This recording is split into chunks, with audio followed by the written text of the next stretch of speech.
Merci de prendre le rendez-vous de l'information sur ESAE TV, mesdames, messieurs. Bonsoir. Oswald Omeki n'est plus membre du gouvernement béninois. Cette démission de l'ex-locataire du ministère des Sports fait couler beaucoup d'encre et de salive au sein de l'opinion publique. Vous suivrez dans cette édition la réaction de quelques citoyens. Le député du parti politique l'Union progressiste Le Renouveau, Oden Aladati, était l'invité de l'émission spéciale à bâton rompu sur l'actualité politique, co-animée par ESAE TV et Reporter Bénin Monde ce dimanche 8 octobre 2023. Le parlementaire s'est prononcé au cours de son entretien sur ses insatisfactions de la gouvernance de Patrice Talon. Nous y reviendrons. En sport, l'équipe U20 des Dames du Bénin a été battue le samedi 7 octobre 2023 par le Sénégal dans le cadre du deuxième tour des éliminatoires de la Coupe du Monde féminine qui se jouera en 2024 en Colombie. Plus de précisions dans ce 19h. L'École supérieure d'administration, d'économie, de journalisme et des métiers de l'audiovisuel ESAE offre de nouveaux challenges pour l'année universitaire 2023-2024. Étudiantes et étudiants, parents d'élèves nouveaux bacheliers, ESAE, c'est la garantie d'une formation de qualité à des conditions très avantageuses. À Gbedjromede, à Kpakpa, à Boumekalavi et Parakou, inscrivez-vous en administration générale, administration du travail et de la sécurité sociale, trésor et finances publiques, impôts, diplomatie et relations internationales, journalisme et métiers de l'audiovisuel, gestion des marchés publics, planification et développement local, sciences économiques, sciences juridiques et toutes les filières des sciences de gestion. ESAE vous offre des bourses, demi-bourses et de réductions pour les premières inscriptions dans toutes ces filières. Waouh! En licence 1, 2 et 3 et en master, bénéficiez jusqu'à 50% de réduction sur tous nos sites. N'est-ce pas génial? Infoline. ESAE Gbedjromede, 3e rue à droite en quittant le carrefour Le Jador pour la BIBE Jéricho ou au plus 229 90 93 65 21 98 98 14 00 à Kpakpa au plus 229 52 88 33 33 à Boumekalavi au plus 229 52 88 44 44 Parakou au plus 229 52 46 12 12. ESAE, l'excellence à un nom.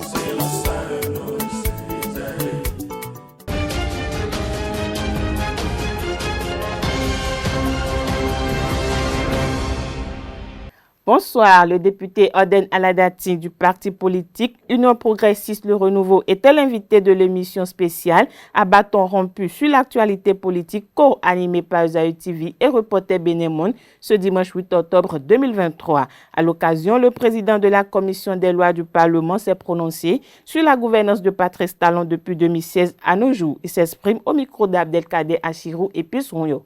Je ne parlerai pas de remords, des insatisfactions peut-être. Oui. Lesquelles? Parlons-en. Ah oui? Oui. Bon, je suis insatisfait si vous voulez en démocratie que la gouvernance et la bonne gouvernance avec les indicateurs qui ont été mis en place par le président de la République. Nous n'ayons pas vraiment pensé à une bonne politique de positionnement des cadres politiques. Et ça nous crée d'énormes problèmes sur le terrain. Que certains veulent l'agiter comme étant leurs acquis. Voilà. Parce que vous savez qu'on a un pouvoir de bonne gouvernance où le népotisme n'a pas eu sa place, le populisme n'a pas eu sa place. Mais par contre, je crois qu'on n'a pas su aménager une bonne politique de positionnement de nos cadres politiques. Parce que le cadre qui s'engage en politique aussi, alors comment on le gère? Dans un système de bonne gouvernance, c'est une réflexion, c'est un chantier. Moi, ça me préoccupe.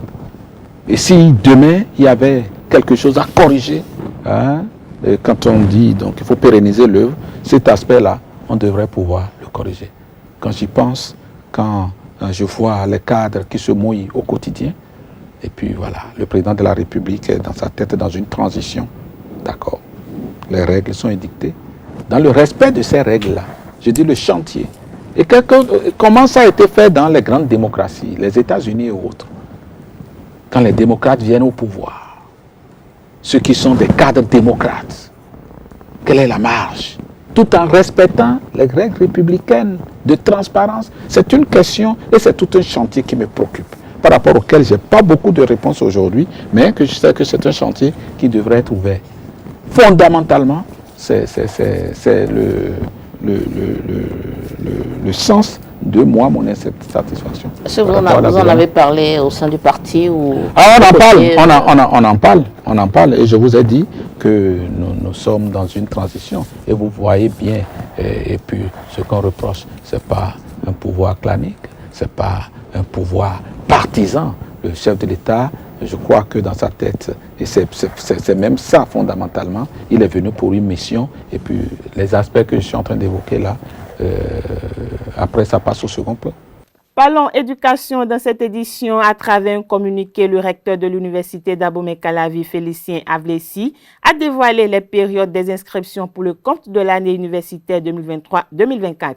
Selon la programmation, elle a démarré officiellement dans la matinée de ce lundi 9 octobre et durera jusqu'au 26 janvier 2024. Les étudiants sont invités à prendre toutes les dispositions pour valider leurs inscriptions dans ce délai. Les étudiants qui veulent poursuivre les études universitaires à l'université d'Abomey-Calavi disposent donc d'un peu de temps, plus de 3 mois pour valider leurs inscriptions. Pour les nouveaux bacheliers retardataires, les inscriptions seront réouvertes du 13 novembre au 26 janvier 2024. Je l'annonçais à l'entame de cette édition, le ministre des Sports, Oswald Omeki, a démissionné du gouvernement béninois. Une cérémonie de passation s'est déroulée entre lui et le nouveau patron Samou Seydou Adambi, ministre de l'eau et des mines. Interrogé à ce sujet, quelques citoyens béninois se prononcent au micro de Francis Fahami Quentin Amoussou. Mais comme quand il a démissionné du gouvernement, il n'a pas démissionné de son parti politique, il y aura encore la cohérence du groupe. À moins qu'il se désolidarise du groupe pour dire, bon, moi, le parti soutient tel, moi, je soutiens tel. Donc, c'est aussi une stratégie. Et là, vous savez, ça va payer pour lui. Je pense que le président, il a la tête sur les épaules. Il sait à qui il a fait confiance. Si quelqu'un décide de ne plus continuer, si c'est pour les raisons de convenance personnelle, il y a multiples formules pour lesquelles on décide de ne plus faire partie d'un membre. C'est vrai que c'est inédit. Le langage de démission n'était pas un vocable connu des Béninois. On s'attendait au limogeage, on s'attendait au remaniement. Bon, peut-être que c'est aussi sensationnel, que pouvons-nous dire.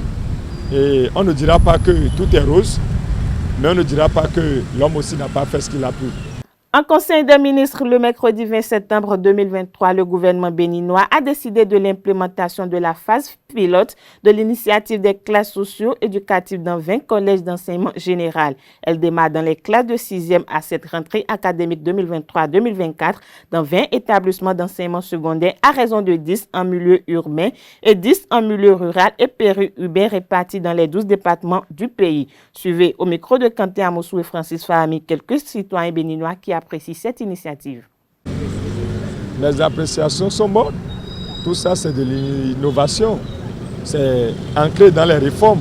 C'est une très bonne chose. Ça va amener nos enfants à prendre la conscience. Parce que dans ça, il y aura cours de morale, cours de civisme, où on va les éduquer autrement. On faisait ça au temps du PRPB. On allait au champ, on allait à la pêche, on fait beaucoup de choses. Donc, si ça va marcher, moi j'accompagne, j'adhère. La morale, le civisme, qui est sorti de l'école est une mauvaise chose. Parce que nous sentons ce que ça fait a comme effet sur ceux qui ne connaissent pas la morale et le civisme à l'école aujourd'hui. Si le gouvernement ramène cette affaire-là à l'école, je lui dis bravo. Parce que les mœurs que nous connaissons, morale ou tout ce qui reste là, ont déserté le forum, compte tenu de ces deux matières qui sont enseignées de façon aléatoire, oui ou non. Nous avions appris dans l'enseignement l'éducation. Mais à un certain moment, nos décideurs, mes chers décideurs, ont enlevé l'éducation de l'enseignement et ont fractionné l'enseignement en 3 ordres. Avant, on avait le ministère de l'éducation et d'enseignement. Mais aujourd'hui, on a 3 ministères d'enseignement. Maternelle et primaire, secondaire technique et supérieur. Voilà les 3 ordres. Mais dans quel ministère on éduque? Alors qu'on avait supprimé certaines leçons qui vraiment donnaient l'éducation entre-temps. On recevait des leçons de morale, à part, de leçons de civisme, à part, et nous apprenons, et nous récitons, et nous appliquons à ces choses. Mais lorsqu'on a fermé la porte de ces choses-là, on a amené une leçon, et c'est dans ça qu'on met tout. L'enfant n'est plus éduqué. Nous avons vu qu'à un moment donné, cet état de choses, le civisme, le patriotisme manque au commun des Béninois. Que ce soit de la base jusqu'au sommet. Et nous voulons qu'il y ait des citoyens exemplaires. Si au-delà des réformes, avec tout ce qu'on met comme intrant, qualité de l'offre éducative, personnel enseignant, les moyens mis à disposition, les cadres d'encadrement, les cadres techniques, les cadres de direction. Et aujourd'hui, le gouvernement estime qu'il faut aller encore plus loin. C'est à leur actif. Si aujourd'hui on ramène même ces leçons, ceux qui sont dans l'enseignement, qui coiffent l'enseignement aujourd'hui, comment peut-il vraiment dispenser ces cours? Je mets un grand point d'interrogation à cela. Que le gouvernement même se ravise et comprend que voilà là où il faut passer pour que désormais nous avons des citoyens bien formés, avec une morale bien faite et qui peut se donner à autre chose. Moi, je leur dis bravo. Les gens pensent que c'est quand on a le diplôme, master, qui dit que je suis. Non. Qu'est-ce que ces gens-là peuvent apporter à leur pays? C'est le civisme, c'est la morale qui peut leur donner ce qu'ils peuvent faire individuellement. Parce qu'une chose est de dire, mais on ne dit mieux que quand on arrive à montrer cela en exemple. Les dits sont les dits, seuls les actes sont concrets et on témoigne quelqu'un par ses actes. Quand tu dis je suis intègre, ce n'est pas des vœux pieux, ce n'est pas de l'incantation. L'intégrité ne se proclame pas, ça s'observe et ça se sent. Et on remarque ça, c'est des valeurs. Je pense que cela va nous permettre vraiment d'avoir des citoyens de type nouveau pour le Bénin nouveau. Parlons culture dans cette édition en perspective, c'est le titre de la nouvelle création du plasticien Nathanaël Vodouret, ouverte à l'Institut français de Cotonou le 5 octobre dernier. L'exposition de Nathanaël Vodouret surprend même les plus proches. Le reportage avec Alès Kitomé. Je le connaissais plus sculpteur que peintre. Et là, je suis en train de découvrir que des peintures merveilleuses qui ont une grande valeur et surtout une grandeur. Surprise, c'est le sentiment éprouvé par les connaisseurs de l'art plastique béninois face à En perspective, la nouvelle collection de Nathanaël Vodouret, une création qui retrace le quotidien de son univers. Je vais peut-être citer un auteur nigérien qui a dit « Un peuple sans culture est un peuple sans âme ». Pour expliquer un peu, je suis en train de montrer l'ambiguïté. C'est-à-dire, dans ce monde où nous sommes aujourd'hui, où il y a beaucoup de consommation, il y a une surconsommation de l'information, on se pose souvent la question, qu'est-ce qui nous appartient? Qu'est-ce qui vient de nous? Et qu'est-ce qui vient d'ailleurs? Je nous invite à dorénavant étudier, aller à la recherche de l'information, de savoir ce qui nous appartient réellement, ce qu'il faut faire et ce qu'il ne faut pas faire. Parce que grâce à notre culture, grâce à ces valeurs-là, nous nous magnifions. Grâce à tout cela, on sent, nous sommes dans un monde où on sent l'unicité, on sent pourquoi celui-là, ce peuple-là est différent d'un autre peuple. Donc c'est justement de ça que je suis en train de parler. Des consommateurs de l'art plastique béninois apprécient et approuvent les nouvelles œuvres de Nathanaël Vodouret. Je viens comme vous découvrir et apprécier cette exposition de Nathanaël Vodouret qu'on a déjà rencontré et découvert lors de l'exposition au Palais de la République des Trésors Royaux et qui, bien entendu, est aujourd'hui l'un des plus grands artistes béninois pour moi. Je passe souvent été voir ses œuvres et aujourd'hui, c'est une grande révélation pour moi de découvrir les différentes dimensions de ce qu'il fait, à la fois les tableaux, les sculptures, dont la force pour moi, parce que je suis là, juste, j'ai pas écouté l'artiste encore, je regarde de mes yeux de néophyte, j'essaie de deviner, de comprendre le message qui est passé, mais je suis surtout frappé par le quotidien qui transparaît dans ces tableaux. Après la sculpture sur toutes les cigarettes consumées, le plasticien béninois Nathanaël Vodunhe embrasse la peinture avec maestrie. Créée pour le bien-être, l'association Festival international de restauration des âmes FIRA vient de décrocher un financement pour une entreprise chargée de la TNT en Centrafrique. La remise de l'accord s'est déroulée le samedi 7 octobre dernier à Benin Atlantic Beach Hotel. Le compte-rendu de la cérémonie de remise avec Kales Kitome. Et notre objectif principal, c'est de financer les grands projets en Afrique. À la recherche de financement pour les projets de postulants béninois, l'association FIRA a décroché un gros financement au profit d'une entreprise centrafricaine. Ce projet a été élaboré depuis plus de 2 ans et nous avons signé cette convention depuis décembre 2022 et nous sommes en octobre 2023. Nous avons eu toute une gamme de financiers. Mais aujourd'hui, le financier qui a accepté, selon les conditions, surtout toutes les conditions, ont accepté de nous donner ce financement. Aujourd'hui, je recevrai l'accord de financement. Ce n'est qu'un départ.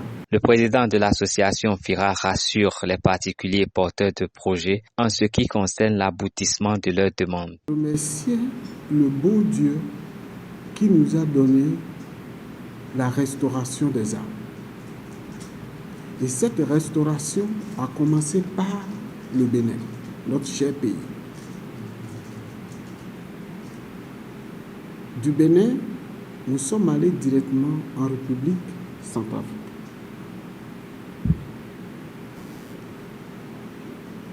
Et de là, nous irons encore plus loin. Je sais qu'il y a des porteurs de projets ici dans cette salle qui ont des petits projets qui disent à quand mon tour. Je sais que très bientôt, vous allez toucher du doigt la vérité. Un financement qui est de nature à renforcer les liens séculaires entre le Bénin et la Centrafrique. Centrafrique, c'est un pays frère à la nation béninoise. Et nous avons remarqué que les choses qui marchent souvent là-bas donnent toujours de traits au Bénin. Ce n'est pas donc un hasard qui nous a réunis ici. Le Festival international pour la restauration des âmes, FIRA, tiendra pour sa 2e édition en décembre prochain. Mais pour le moment, l'association FIRA s'active pour le financement des porteurs de projets. Cette édition se poursuit hors de nos frontières en République démocratique du Congo. La commission électorale a fermé son bureau d'enregistrement des candidatures pour la présidentielle prévue pour le 20 décembre 2023.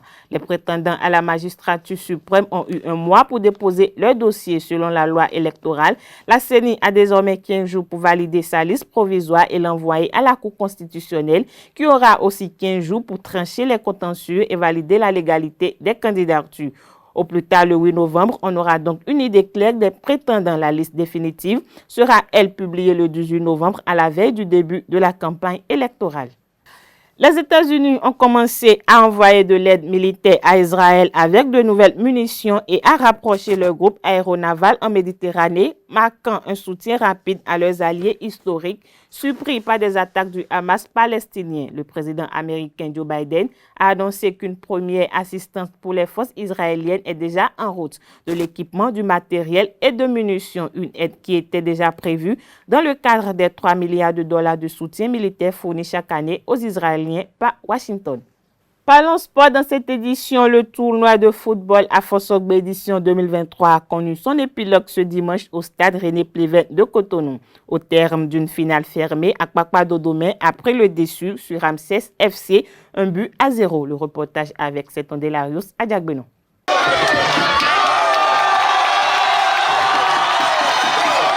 Alfred Linkmon et ses coéquipiers d'Akpakpa Dodoma conservent leur titre de champion du tournoi Afosogbe lors de l'édition 2023 grâce à leur victoire étriquée sur Ramses FC 1-0. Franchement, ça fait plaisir. Et une finale se joue. Et ça ne joue pas deux fois, ça se gagne. Et vraiment, ça fait plaisir. C'est un sentiment de joie pour moi, pour nous de gagner, de remporter ce trophée. La tâche n'a pas été facile.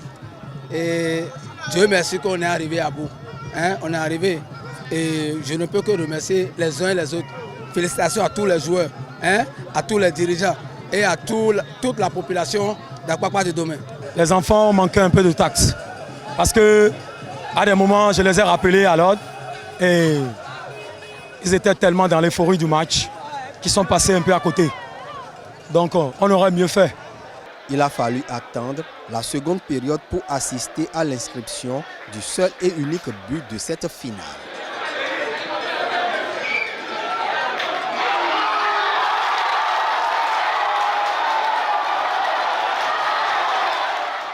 Après 2 mois de compétition où 14 équipes étaient dans le starting block, le tournoi Afosogbe connaît ainsi un aboutissement heureux.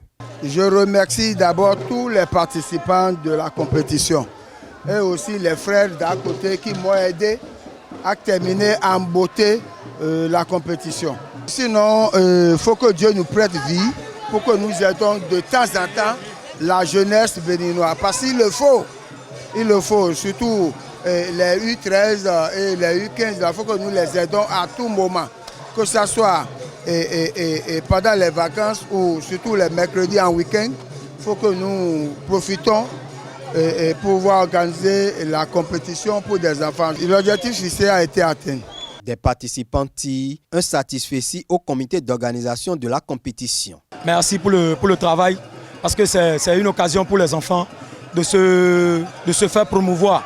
Il y a certains ici qu'on ne connaissait pas et par ce tournoi-là, on a eu l'opportunité à les connaître.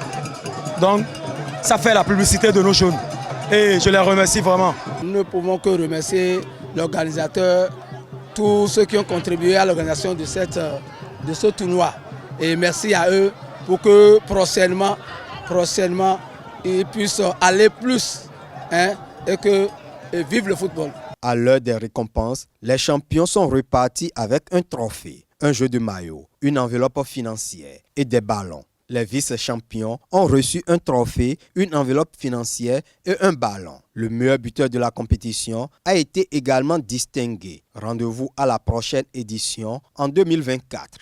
Parlons toujours football. Les Amazones du Bénin ont été battues le samedi 7 octobre dernier par les joueuses du Sénégal dans un match comptant pour le second tour des éliminatoires du Monde U20 2024. Sur la pelouse du stade Lat Dior de Thiès, le Bénin a vu noir en encaissant 2 buts contre 0 inscrits. Les Amazones auront toutefois l'occasion de se rattraper le 15 octobre prochain au stade général Mathieu Kérékou de Cotonou pour le match retour.